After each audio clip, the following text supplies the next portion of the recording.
This episode of Unobscured was made possible by SimpliSafe, the home security system done right. And here's something a lot of people put off: home security. Well, SimpliSafe Home Security has gotten rid of all the reasons not to get home security, and I'm about to tell you how you can save a ton on it too.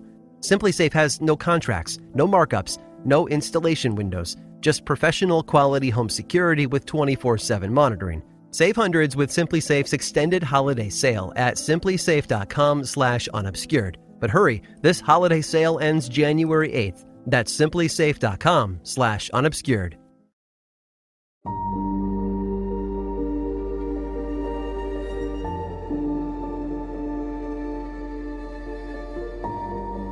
John Willard was making a name for himself. Unlike most of the people in Salem Village, he hadn't been born there. It was marriage that had brought him to the close-knit community there west of Salem town, and that was his first smart decision. He married into the Wilkins family, one of the prominent families in the area. By no means were the Wilkins on par with the Putnams, but just like them, they chose to live far from Salem town, in the western breadbasket of the community. Over the years, the Wilkins had built a micro-village on a rise of land everyone called Will's Hill, and they started to shrug off outsiders. But not John Willard. The leader of the clan was an old man named Bray Wilkins. Maybe it was the loss of his timber business, or the government seizure of all his company assets. Whatever the nudge was, Bray had become closed off to the outside world over time. When young Margaret Wilkins married someone from outside their community, she was the first to do so. But John Willard wasn't going to let that be a hindrance. He had plans to win them over. He bought property near the Wilkins clan and started into a career in land speculation by dividing it into smaller lots and selling those off. He was trying to do right for his wife and new family, to make them proud and keep up with their ambitions. But not everything was storybook perfect. In fact, it seems that John had developed a bit of a reputation, and it was catching up with him. Looking back, I wonder if he regretted coming to Salem Village. There were a lot of reasons why his marriage to Margaret was a good thing, but it toppled the first domino that before. The people of Puritan New England believed that a person could inherit the spiritual disposition of their direct ancestors in the same way that people inherit hair color or facial features. This wasn't a good thing for John. At home, though, there was more trouble. John was known to beat his wife with a stick whenever she crossed him. And during his time in the Wilkins community, he had shown that same propensity toward abuse while watching over some of the Putnam children. All of those details make up a really good list of reasons why John's future might not be as bright as he hoped. But the real turning point arrived on March 8th. That was the day he was selected to be a deputy constable for Salem Village. The rumors of witchcraft had started just a month before, so perhaps he was part of an effort to bolster the ranks of the village officials.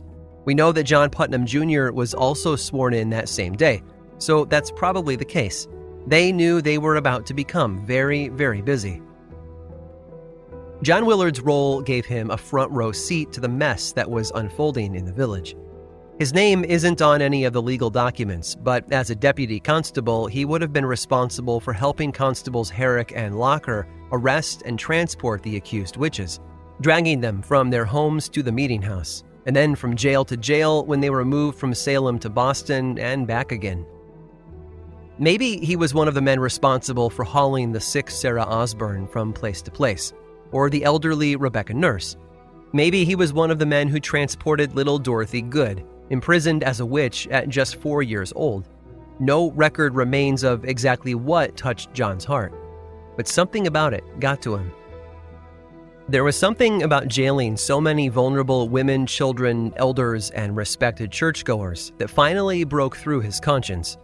What he was doing was wrong, and everything about his position was suddenly filling him with doubt. And one of the things he felt the most doubt about was the truth of the accusations Annie Putnam and her friends were making. On April 25th, he visited Putnam to confront her about the accusation she was making. Maybe he thought he could talk some sense into her, or at least figure out what the truth was in the middle of the chaos. Maybe he knew something about the girls that the others didn't. After all, he'd been a caretaker for the family. He knew the girl well. His visit backfired, though. The next day, Annie began to claim that she'd been attacked by his spectral shape for days and days, but that she'd stayed silent about it, hoping that he would stop when she begged him to leave her alone. Everyone seemed to take notice of this and began to look into John's behavior for proof of the accusations. It turns out John had already stopped serving warrants against accused witches. After his visit to Annie Putnam, those whispers of suspicion bloomed into full accusations. In the first week of May, girls all over Salem Village were attacked by his spirit. When he found out about the claims against him, John sped to Bray Wilkins' house. He was positive the family patriarch, his wife's own grandfather, would know what to do. Bray later recalled that John came to my house greatly troubled, desiring me with some other neighbors to pray for him. But John caught Bray in the middle of trying to leave for a trip, and the older man brushed him off. A few days later, when the family was having dinner together in Boston, John glared at Bray across the table, perhaps fueled by what he perceived to be as betrayal. But Bray didn't notice. All he remembered from that night was the pain that suddenly bloomed in his bladder.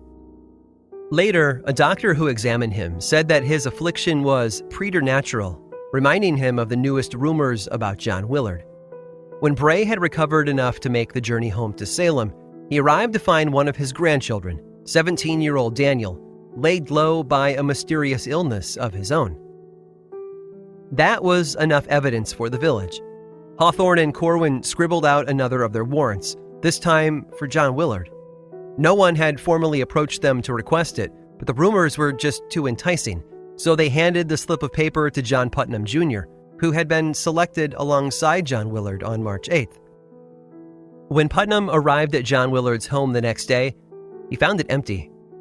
He searched all over Will's Hill, asking from house to house for anyone who might know where John had gone, but no one had a clue.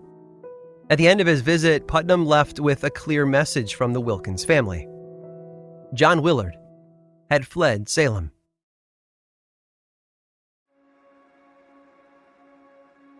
I want to switch gears for a bit and talk about a place that isn't Salem. We've covered the differences between Massachusetts and Maine in the previous episode, but there's another colony that's going to come into play over the course of the trials: New York. Today we picture New York City as a metropolis unlike any other. It's diverse and textured and full of countless languages, cultures, and attitudes. It has a powerful relationship with the waters that surround it, and the people who live there have a more international mindset than most of their fellow Americans. In the late 17th century, though, it was pretty similar to all of that, and all of it seems to be the fault of the Dutch. In the early 1600s, a lot of European powers were trying to colonize the New World. Most European countries tended toward authoritarian monarchies that persecuted religious outliers and expelled minority people groups. Not the Dutch, though. They were a different sort of country. The Dutch had discovered that a liberal government built around intellectual freedom and tolerance was much more powerful. They prioritized commerce over religion and welcomed all of those displaced minority groups into their own population, allowing them to reap the benefit of their talents and resources. It was that sort of attitude that was woven into the foundational elements of the New York colony. Back then, of course, it was known as New Amsterdam, but things would begin to change in 1667. That was the year the Dutch handed control of the colony over to the English and renamed the territory and port after the brother of the king, the Duke of York. Goodbye, New Amsterdam. Hello, New York. But the English ran things very differently. Thanks to the English Civil War in the 1640s, the Crown lacked the funds to embark on proper royal colonies. Instead, it tended to give those opportunities to private companies founded by merchants and wealthy aristocrats, with royal oversight, of course. That's why the Puritans of Massachusetts were able to do what they did. They received a commercial charter from the English government prior to the Civil War, and then all of the leaders of that company transplanted themselves overseas to live right in the middle of their investment. It was economic cover for a deeply religious experiment, to live an unobstructed Puritan life, far from the watchful eye of the king. New York didn't have that purposeful beginning. When the English took control in 1667, they had to send troops into the city to help it go smoothly. The Dutch had attracted a very diverse and liberal community there, and they chafed under the English yoke. The early governors of the colony even refused English shipping companies in favor of their old Dutch partners. It was a mess, and England felt like it was losing control. Massachusetts sent troops and supplies to help out in an effort to seem like a team player, but their time was running out. After the devastation of King Philip's War and the related conflict up and down the Maine coast, England decided enough was enough. The old way of running things was no longer working. In 1679, the Crown took New Hampshire away from the Massachusetts colony and issued them a new royal charter. 5 years later, in 1684, Massachusetts saw their own charter revoked, leaving them in a lawless chaos. Less than a year after that, King Charles II died before law and order could be restored. To help calm the colonies, Edmund Andros was sent to set up English military rule. Here's historian Emerson Baker. He was an Anglican with the Church of England, and Puritanism no longer was special. Massachusetts was no longer special. It was part of a super colony that stretched from New Jersey to Maine. Andros wasn't a well-loved governor. He'd previously been governor of New York and was very outspoken against Puritans. He raised taxes, revoked Puritan laws, and appointed his own judges and sheriffs. The worst blow, however, came when Andros forced landowners to essentially rebuy their land from the crown. The result was deep, organized resistance. On April 18th of 1689, hundreds of armed Puritans flooded into Boston and captured Andros and his cadre of loyal officers. All of them were thrown into prison, and a new provisional government was set up on the foundation of the old charter and Puritan law. It left Massachusetts to fend for itself once again, and with the threat of the Native American attacks on the northern border, it wouldn't be an easy task. But there was a new star rising in the Puritan sky. He was a son of Maine, a Puritan sympathizer, and a man willing to fight for a good cause. Folks, I'd like to introduce you to Sir William Phips.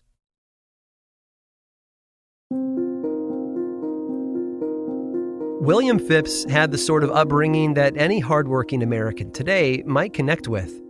We don't like the silver spoon elitists who don't have to work hard for their rewards. We want the scrapper, the fighter, the one who is going to scramble to the top of the pile. And William Phips seems to fit that bill, at least at first blush. He was born on the coast of northern Maine around 1650 to frontier parents. His father used the family home as a sort of hub for trading goods with the Native Americans, but passed away when William was just 4. When his mother remarried, it was to his father's business partner, which consolidated what little wealth they had. And then life carried on. There were a lot of factors that might have helped Phips become the man history knows him as. Being one of 14 children taught him to fight for himself, and working hard on the edge of the frontier taught him that survival was much more important than social politeness. But every character trait can become a flaw if you twist it hard enough. At the age of 18, he quit his job as a shepherd and became an apprentice to a group of local shipbuilders. Shipbuilders who made frequent trips to Boston, which allowed him to rub shoulders with the sort of wealthy people who ran merchant companies. It's also how he met a Puritan minister named Increase Mather, a man roughly a decade his senior. William married into a successful merchant family, and then proceeded to try his hand at running his own business as a shipbuilder. It turns out he wasn't the best businessman out there, and he never really achieved the level of success he aspired to. In fact, he was better at achieving debts and failures, much to the frustration of the people he dealt with. It's important to stop for a moment and call attention to one of his flaws. Phips, it turns out, was much more of a man of passion than a man of learning.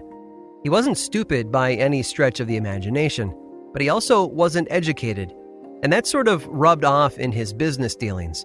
He was known as a rough talker who used abusive language like a weapon to demean and intimidate others. And he was a fortune seeker. In fact, in 1683, he managed to raise enough money in England to go on a literal treasure hunt in the Caribbean. which failed, but somehow the fact that he survived the trip earned him enough attention to get a second round of funding. That new, better-equipped expedition paid off, and he returned home with 30 tons of silver. In return, he was given the honor of knighthood. When he was ready to head back to Massachusetts, he expected that Governor Andros would welcome him with open arms as some sort of hero and give him a lofty position in the government. But instead, Andros turned him away. Months later, though, Andros was in a prison cell and the Puritans had retaken control of the colony. So Phipps offered his help in their efforts against the Native Americans to the north. The next 2 years were a bit of a blur. Phipps led a small attack against French troops at Port Royal, way up in modern-day Nova Scotia. They found the fort there mostly unmanned and under extensive repairs, so their victory was incredibly easy. Phipps returned to Boston as a hero, and they rewarded him by sending him out to do it again. There was a major attack going on at the English settlement of Falmouth up in Maine. Everyone gathered in New York for a large multi-colony gathering and insisted that they push back and end the struggle with New France for good, and they put Phipps in charge. It looked impressive. Phipps had gathered over 30 ships and more than 2,000 fighting men, but he also took his time doing so, wasting the better part of 2 months. At one point, he sent one of his officers, Captain John Alden, over to Marblehead, just up the coast from Salem town, to take their cannons for use in the battle, but Marblehead refused. Here's Emerson Baker once again. This takes place and they lead in the fall of 1690, but for numerous reasons, bad weather, poor planning, frankly, the fortifications of Quebec, it fails disastrously. They lose hundreds of men. They bring back smallpox with them into the harbor when they arrive. They talk about frozen dead being stacked on the ships like cordwood, and they lose hundreds of people. And of course, since Phipps was the man in charge of the entire operation, he was looked on as a failure. To deal with it, he skipped town. In fact, he was so embarrassed that he sailed back across the Atlantic to London, where his good friend Increase Mather was currently working to get the old Massachusetts charter restored by the king. Phipps' arrival, whether or not it was born on the wings of failure, gave Mather an idea. What if Phipps, a man he considered to be a friend, could be appointed governor by the king? What an ally he would be. So that's what they pushed for.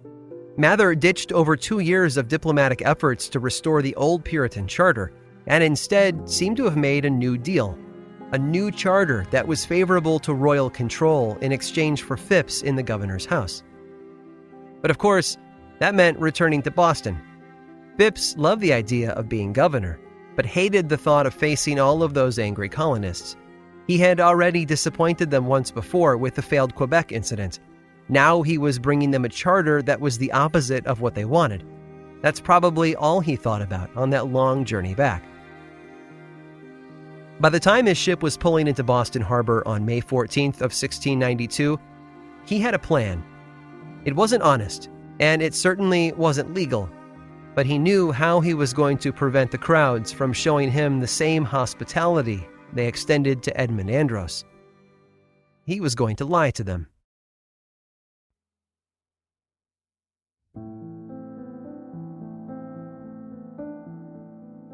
The arrival of Increase Mather with a new charter was seen as good news in Boston. But of course, they didn't know what that charter said yet. That was a bitter pill that needed a lot of sugarcoating and lies to go down smoothly. So Phipps stood before a massive crowd the night he returned and did just that. This new charter, he told them, would restore the old laws and freedoms that they had enjoyed under the first charter. It was what the crowd wanted to hear, and it made him a hero for bringing that news to them. But I can't help but wonder if Phipps cast a knowing glance at Mather, because both of them knew how patently false that promise was. In fact, the new charter required new laws to be established that matched English laws back home. It would take them a while to get things set up, sure, but when he was done, the Puritan experiment in New England would essentially be over. Massachusetts would become just one more royal colony. And Phipps needed this to work. He had his own plans and goals for his time in office, but that meant staying in office to see them through. Here's Emerson Baker once again. This is a guy that has no political experience whatsoever. He's pretty good at commanding a ship, but he's one of these fortune seekers. And frankly, one of his big personal goals would have been to make as much money off the office as possible. He's all about personal profit and advancement, and if he can cut a side deal, he can. When he goes to make a treaty with the Native Americans up at Pemaquid to end the war, he also manages to get the leading sachem of Maine, Madakawando, to deed him several thousand acres of Maine land as a part of the treaty. The same evening that Phipps arrived in Boston, Mercy Lewis and a companion visited Wills Hill, where Bray Wilkins still suffered enormous pain in his bladder, and where young Daniel had fallen into paralysis. Without hesitation, Mercy identified the specter of John Willard afflicting them both. 2 days later, Daniel would suffocate to death in his own bed. Mercy Lewis and Mary Walcott would report that they'd both seen John Willard choke him, though, of course, no one else could see anything but the dying boy grasping for air, until he was finally still. Samuel Parris would record the boy's cause of death in his church records as bewitched to death. The manhunt for Willard picked up steam after that. Now he was a murderer as well as a witch. A new warrant was issued that authorized anyone in or out of Salem to bring the former constable into custody. And with it, word of his evil deeds spread far and wide. John Willard's goal had been to escape to the more liberal and irreligious New York, but he apparently took a detour along the way. Before heading south, he headed west, making his way out to his family land in Lancaster along the Nashua River. He apparently had the bright idea to till the family land there and plant the crops so that he could return when everything had blown over and have a harvest waiting for him. So the records about his capture have this head-scratching detail written in. Willard, they say, was captured while hoeing his field. That was May 16th. The constables who found him put him on a horse and guided him back to Salem that very night in anticipation of his examination the following day.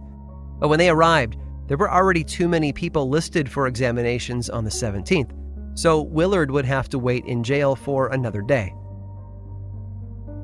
As part of Willard's examination, a coroner's jury looked over the body of Daniel Wilkins, including Nathaniel Ingersoll, Joseph Herrick, and a handful of the Putnam clan.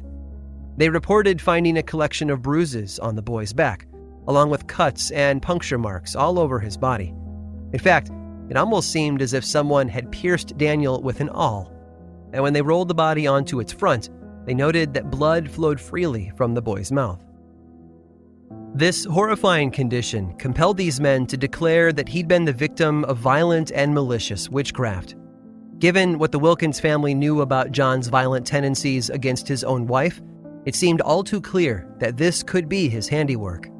As a result, John was restrained with shackles to stop him from attacking the afflicted girls in the room, who screamed that his specter was torturing them.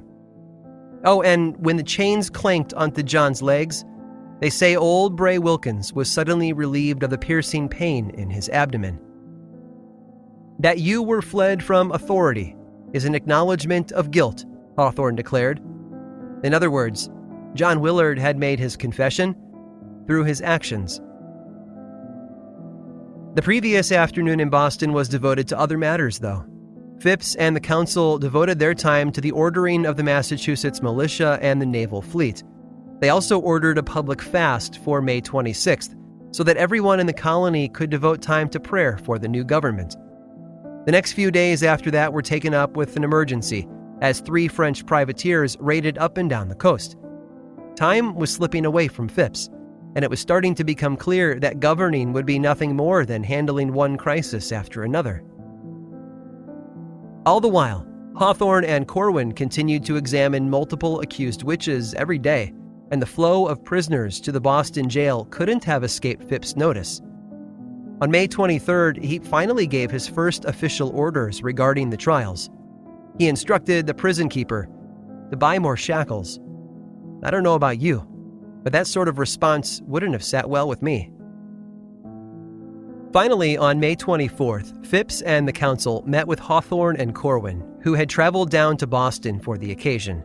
Their main goal was to discuss judicial appointments and the schedule for when all of the governing bodies would start operating, but it looked like it was going to take a few weeks. That was time they didn't have. After 3 days of discussion, Phipps finally realized that the Salem matter couldn't wait for the general court to be set up and operational. So on May 27th, he declared that because they had no official Massachusetts courts ready to go, he was ordering a special court that would follow English laws in regards to the Salem troubles. Soon enough, the Oyer and Terminer trials would begin.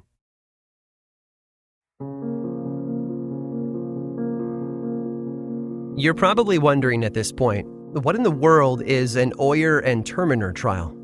I'll let historian Richard Trask explain that to you. By May, the new governor, William Phipps, comes together with a lot of the learned people in Massachusetts and establishes a court of Oyer and Terminer to hear and determine these cases, because now the jails are being clogged by a number of people who have been accused, and at the preliminary hearing, they've just been put in jail. So what they then do is have just the same legal system that's done in Old England. You have a grand jury that listens to the Attorney General of Massachusetts give the case. You have a pool of jurors from among the towns in Massachusetts who will be the jury. You have this 8 or 9 person special court of Oyer and Terminer, who will be the judges. And they are supposed to have, I think, at least 3 or 4 of these magistrates there. They can ask questions and can kind of mold what they want to have happen, but it's basically the Attorney General who gives the information. So then you have the trial, and trials are very fast, usually within 2 days, maybe 3. All of the evidence is in, the jury goes out, makes its determination, and in almost every case, the people are found guilty. So an Oyer and Terminer is essentially an English high court. The name literally means to hear and determine, and that's what they were calling into existence. An official, well-staffed court that could hear these cases in an official capacity and then determine guilt or innocence. And for the nearly 40 people still waiting in jail on May 14th, that sounded like progress. Of course, word got out that this new, more official version of justice was about to be implemented, but the people from the area around Salem didn't sigh with relief and let down their guard. No, instead, in the 2 weeks between the order to establish the court and the date of the first session, new accusations flooded in. In fact, that figure of 38 nearly doubled just because the court had been announced. The new wave of accused came from Salem, as you might expect, but also from Topsfield, Ipswich, Marblehead, and even Boston. The names were coming in so quickly that Hawthorne and Corwin couldn't keep up with their warrant process. Of course, that didn't mean the arrests were slowing down, and sometimes they put the cart before the horse. A great example is the story of Captain John Alden. Today, he would be perfect in the role of that 60-year-old action hero. He was strong, brave, and a career fighter. He was a merchant who ran the dangerous route between the civilized Salem area and the wild Maine frontier, but also served in the militia for decades. In fact, when Phipps sailed up the coast to attack Quebec, Captain John Alden was right there with him. In the time between that failed military expedition and the start of the Oyer and Terminer, Alden had managed to get captured by the French, along with his entire ship, including his own son. Everyone had been taken back to French territory in the north in September of 1691, but at some point they picked John Alden as their representative to go to Salem and collect a ransom for the ship and the sailors. So that's why, on May 31st, John Alden was in Salem Village. When a massive crowd of people surrounded the little meeting house, filling the room and spilling out into the grass around it, John wandered over for a closer look. More people were being examined ahead of the Oyer and Terminer, and I can't help but assume that John was curious about who was inside at the front of the room. That's when a hand shot out of the crowd and grabbed him by the wrist. It was one of the local constables, and he informed Alden that he was up next for examination. It happened so quickly that his warrant was drafted after he was inside the meeting house, rushing to make everything as official as possible. Alden was stunned as they dragged him into the meeting house and held him at the edge of the crowd. Hawthorne and Corwin were seated up front as usual, joined that day by a new judge, Bartholomew Gedney. The usual crowd of accusers were seated near the front as well.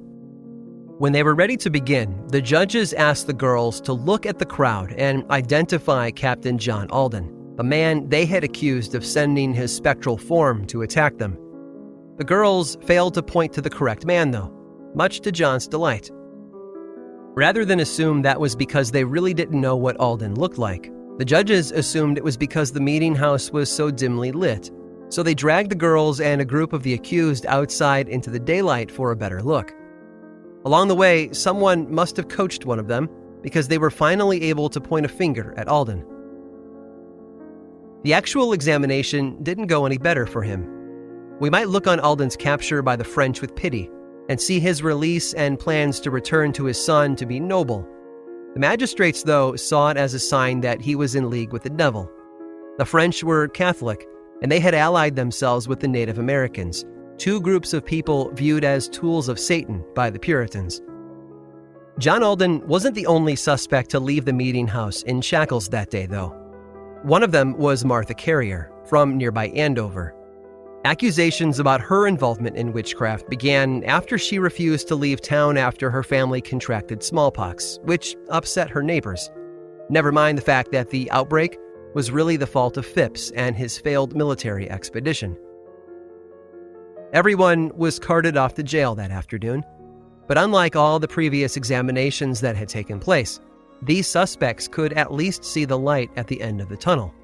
With the Oyer and Terminer announced, they knew their time in jail wouldn't go on for months. Finally, there was an end in sight. But that tunnel would be much more dark and dangerous than any of them could have imagined.